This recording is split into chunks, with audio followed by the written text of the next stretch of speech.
Antes de nada, quiero decir que esta historia está basada en lo que contaron los ancianos de Weimar a finales de la década de los 60 del siglo XX a un periodista local aficionado. Este, al fallecer, dejó unos diarios donde quedaron registrados los testimonios que cuentan esta leyenda. Los familiares del citado difunto tienen a bien preservar el anonimato del mismo. Uno de esos ancianos decía haber oído la historia de la misma boca de la niña a su regreso 30 años después. Era 1910, mediados de verano.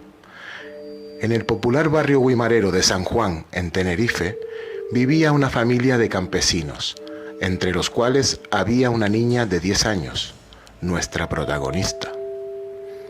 Según contaba ella misma, todo sucedió así. Serían sobre las 12 del mediodía y el sol ya estaba bastante alto. Hacía mucho calor en la casa y su madre, que trajinaba en la cocina haciendo el almuerzo, no paraba de rezongar. Sabía que su padre no tardaría en llegar de la huerta, sudoroso y muerto de hambre y sed, tras la agotadora mañana en el campo, y ella llevaba la preparación de las viandas con algo de retraso. Ordenó a su pequeña hija ir al barranco de Chamoco, que era su nombre aborigen, ya que hacía muchos años el nombre se había cambiado por el de Badajoz, que era el apellido del terrateniente español y descendiente de los conquistadores que fue dueño de estas tierras. Los lugareños aún se aferraban a su nombre original. La niña rogó a algunas amigas que jugaban en la calle que la acompañaran, pero todas se negaron a ir, alegando tener miedo por la cantidad de cuevas que había en el barranco, y aparte decían que por las noches se veían luces y se oían llantos de almas en pena. Así que ella, armándose de valor, tuvo que ir sola. Debía ir a unos canteros de frutales, propiedad de su familia, en una parte algo apartada y solitaria, a la vez que cercana del barranco, a recoger unas peras para el postre del almuerzo familiar, frutas que ya se sabía estaban maduras y jugosas para su inmediato consumo. El árbol elegido se encontraba en lo alto del cantero, tras un recodo de roca al que la niña se acercó rápidamente para hacer su recado. Empezó cogiendo las peras más cercanas, ya que no era muy alta, pero pronto tuvo que encaramarse a las ramas para alcanzar las más altas, que lucían más apetitosas y dulces. Acabó resbalando y cayendo al suelo, donde la sumergió de repente un sopor y una dulce somnolencia que la tuvo traspuesta unos minutos, hasta que, entreabriendo los ojos, vislumbró ante sí una luz muy blanca.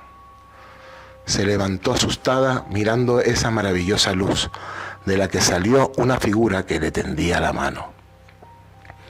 Era muy alta y de piel muy blanca, de rasgos ambiguos. La niña no sabía si era un hombre o una mujer.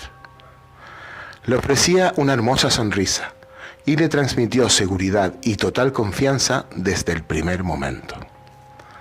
La niña tomó la mano de aquel extraño ser y fue grácilmente llevada por la ladera del barranco, como si volara. Se dio cuenta entonces de que una niebla blanquecina lo empezaba a cubrir todo y ya no hacía calor.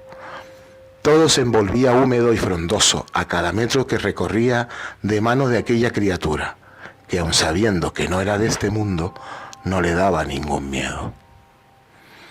Apareció ante ellos una gran cueva, de cuya boca se apartaron mágicamente unas enormes enredaderas, dejando ver que era mucho más grande de lo que se veía desde afuera.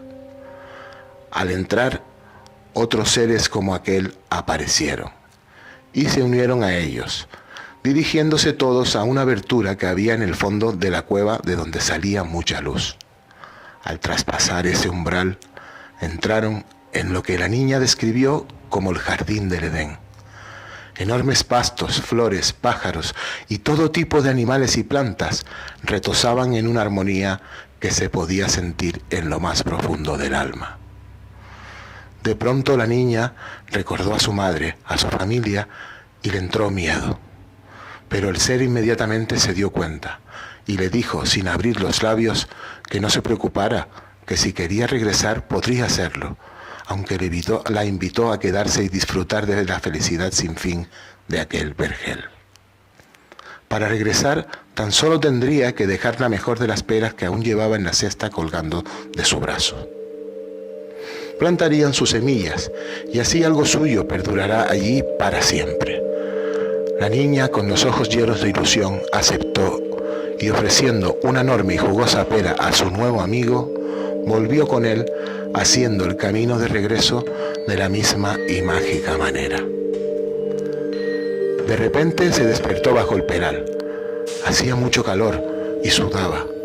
Se levantó de golpe y apretó el paso de regreso. Su madre seguro la iba a regañar. No sabía exactamente cuánto tiempo habría pasado, pero calculó que unos 45 minutos o así. Seguro que su padre ya habría venido a almorzar y estarían esperándola. Empezó a oír ruidos raros y vio una extraña y nueva carretera que atravesaba lo que hacía un rato eran yermos eriales. Por ella circulaban unos carros sin caballos que hacían mucho ruido. La niña desconcertada miró también hacia el mar, hacia la zona del puertito, y vio enormes barcos que navegaban sin velas y desprendían negras columnas de humo. El pueblo también había cambiado. Era mucho más grande, bullicioso, y las casas y edificios eran más altos.